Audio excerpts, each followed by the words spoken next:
राष्ट्र में वर्तमान राजनीतिक परिस्थिति को देखते हुए लगता है कि आगामी लोकसभा चुनाव सत्ता पक्ष या किसकी सरकार होगी ये नहीं, बल्कि विपक्ष कैसी होगी इसका चुनाव होगा। और ये ठीक भी है, क्योंकि एक मजबूत विपक्ष स्वस्थ लोकतंत्र के लिए अति आवश्यक है। क्योंकि लगता है कि लोकतंत्र भी एक, अगर मजबूत विपक्ष न हो तो लगता है कि लोकतंत्र जो है बगैर ब्रेक के वाहन है। बात ठीक भी है। अगर बगैर ब्रेक के वाहन होगा तो वाहन तो कहीं भी किसी भी दिशा में किसी भी गति से जा सकती है। उसे सही दिशा में ले जाने के लिए ब्रेक की आवश्यकता होती, अवरोध की आवश्यकता होती, जो कि एक मजबूत विपक्ष की भूमिका लोकतंत्र में होती है। इसका अभाव पिछले समय में राष्ट्र ने देखा है। और ये अच्छी बात है कि अगर अगला आम चुनाव एक मजबूत विपक्ष राष्ट्र को दे सके। ऐसा नहीं है कि ये बात पहली बार कही जा रही हो या पहली बार ये बातें राष्ट्र में उठ रही हों। ऐसा 2018 में भी प्रधानमंत्री नरेंद्र मोदी जी ने स्वयं कहा था, जब वे अविश्वास प्रस्ताव के ऊपर चर्चा में भाग ले रहे थे।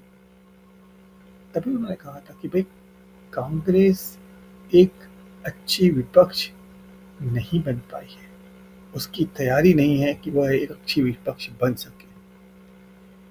यही बातें उन्होंने पुनः दोहराई जब 2023 में अविश्वास प्रस्ताव विपक्ष मुख्यतया कांग्रेस के द्वारा लेके आया गया। लेकिन आश्चर्य है और दुख भी है कि ऐसी कोई तैयारी विपक्ष की और कांग्रेस की दिखती नहीं है। और ऐसा भी नहीं है कि उन्हें कोई मुद्दा मिला ना हो। बिल्किस बानो का मुद्दा था, जिसमें सर्वोच्च न्यायालय ने सरकार के निर्णय को पूरी तरह से उलट दिया। उसके बाद थोड़े समय बाद आया इलेक्टोरल बॉन्ड का, सुप्रीम कोर्ट का, सर्वोच्च न्यायालय का चुनाव के चुनावी बॉन्ड के प्रति जो उन्होंने पूरी तरह से उसे अवैधानिक बता दिया।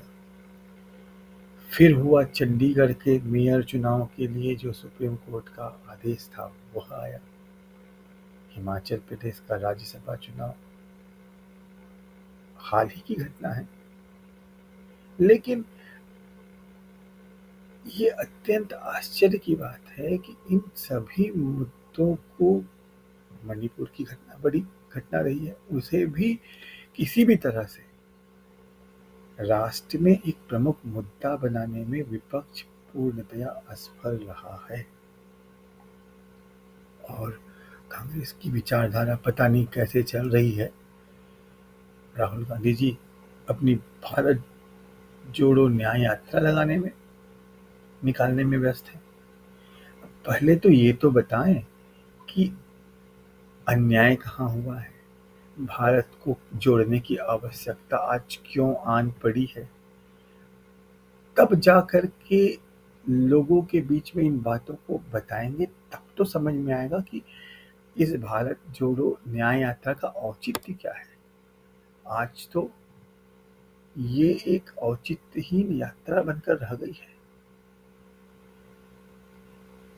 इसमें एक बहुत महत्वपूर्ण बात ये है कि कांग्रेस और विपक्ष का एक कहना ये भी होता है कि उनकी बातों को विभिन्न समाचार पत्रों में महत्ता नहीं दी जा रही है, बताई नहीं जा रही है। बात ठीक, ये कुछ हद तक सही भी हो सकता है।